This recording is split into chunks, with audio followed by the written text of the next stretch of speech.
नमस्कार, news capital express में आपका स्वागत है। शुरुआत करते हैं खास खबर के साथ। जबलपुर हादसे के बाद कल सीएम शिवराज सिंह चौहान ने दिए निर्देश। इस तरह के हादसे की पुनरावृत्ति नहीं होनी चाहिए। कल हेल्थ विभाग और नगरीय प्रशासन विभाग को दिए निर्देश। अस्पताल प्रबंधन पर मुकदमा दायर किया गया। जबलपुर सीएमएचओ और नगर निगम के अधिकारियों को सस्पेंड किया गया है। आगे से भी सर्टिफिकेशन मिलने के बाद संयुक्त समिति भौतिक रूप से जांच करेगी। सिर्फ अस्पताल ही नहीं, हर वो जगह जहां जनता की आवाजाही होती है वहां सुरक्षा के इंतजाम किए जाएंगे। फायर ऑडिट, इलेक्ट्रिक ऑडिट और स्वास्थ्य विभाग एक साथ मिलकर जांच करेंगे। मंकी पॉक्स पर मंत्री सारंग का बयान। सभी बीमारियों की जांच और इलाज अच्छी तरह से किया जाए। मंत्री सारंग ने कांग्रेस के प्रदर्शन पर मंत्री सारंग का बयान। हार के कारण कांग्रेस नेताओं की मानसिक स्थिति खराब हो गई है। मंत्री सारंग चुनाव से पहले कांग्रेस ने जीएसटी को लेकर माहौल बनाया, अब प्रदर्शन कर रहे हैं। भारतीय जनता पार्टी निष्पक्ष पारदर्शी चुनाव लड़ती आई है और लड़ेगी। ये आदत कांग्रेस की रही है। इस तरह की डर्टी पॉलिटिक्स कांग्रेस करती आई है। भारतीय जनता पार्टी के साथ जनता का समर्थन है। भारतीय जनता पार्टी को जनता चुनाव जितवाना चाहती है और जिसको जनता चुनाव जितवाना चाहती है उसको इस तरह के शॉर्टकट अपनाने की जरूरत नहीं पड़ती। ये कांग्रेस की आदत रही है, इसलिए वो इस तरह की बातें कर रहे हैं और लगातार कांग्रेस की हार के कारण कांग्रेस के नेता बौखला गए हैं। उनका मानसिक संतुलन बिगड़ गया है। कभी ईवीएम को दोष देना, कभी चुनाव आयोग को कटघरे में खड़ा करना, कभी प्रशासकीय अधिकारियों पर दबाव बनाना, कभी अपनी गलती छुपाने के लिए अपने ही नेताओं की नेतृत्व को शिकायत करना। ये कांग्रेस की हार होने के बाद उनकी फेस सेविंग के कुछ उपक्रम हैं। प्रशासकीय अधिकारियों पर दबाव बनाकर कांग्रेस उनको हतोत्साहित करना चाहती है। मुझे लगता है कि जो व्यक्ति सरकारी नौकरी में है वो निष्पक्षता के साथ काम करता है। उस पर इस तरह के आक्षेप लगाना संपूर्ण कर्मचारी अधिकारी वर्ग और उनके खिलाफ ये कांग्रेस का षड्यंत्र है।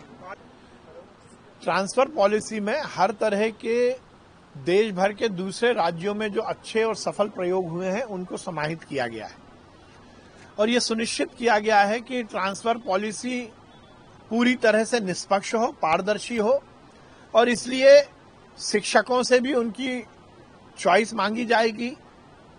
युक्तियुक्तकरण के तहत जिन स्कूलों में शिक्षकों की कमी है वहां स्कूल में शिक्षक पहुंच सके, इसकी भी सुनिश्चितता की जाएगी और उसके साथ साथ स्कूलों में अच्छी गुणवत्तापूर्ण पढ़ाई हो और रिजल्ट ठीक आए, उसकी भी समुचित व्यवस्था की जाएगी। इसलिए अलग अलग प्रयोग किए जा रहे हैं जिससे कि हमारी स्कूली शिक्षा का स्तर और ऊपर हो सके।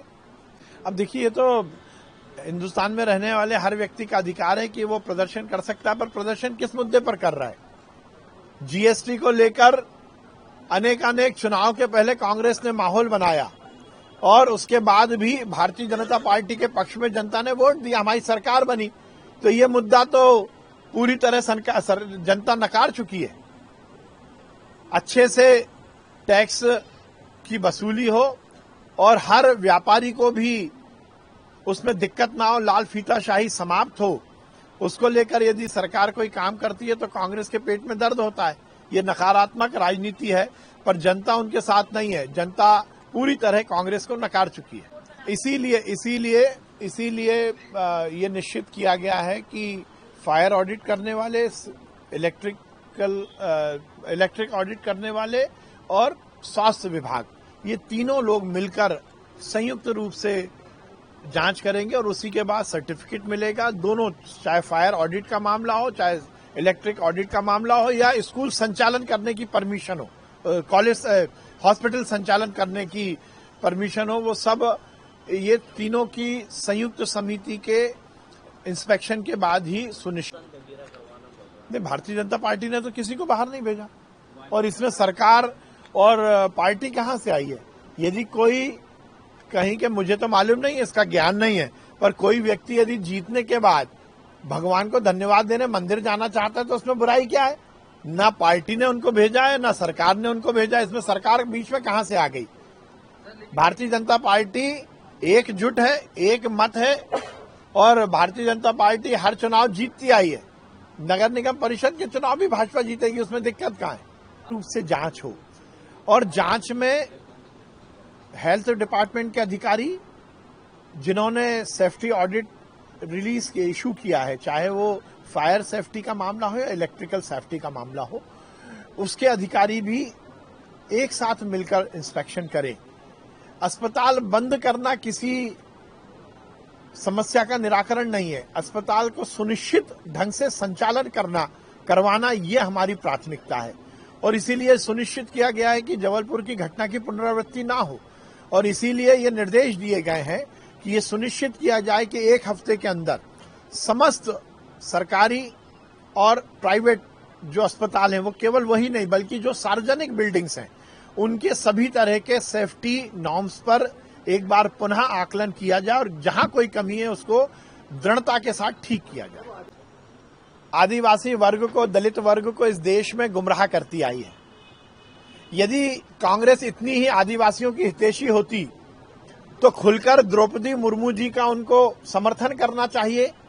इस देश के यशस्वी प्रधानमंत्री जी को मैं साधुवाद कहूंगा कि उन्होंने आजादी के 75 वर्ष बाद पहली बार एक आदिवासी महिला को देश के सर्वोच्च पद पर बिठाने के लिए उन्हें एनडीए का राष्ट्रपति पद का उम्मीदवार बनाया, पर कांग्रेस के नेताओं ने उसका मखौल उड़ाया, उनके खिलाफ वोट किया और तो और कमलनाथ जी ने उनका सीधे सीधे मखौल उड़ाया।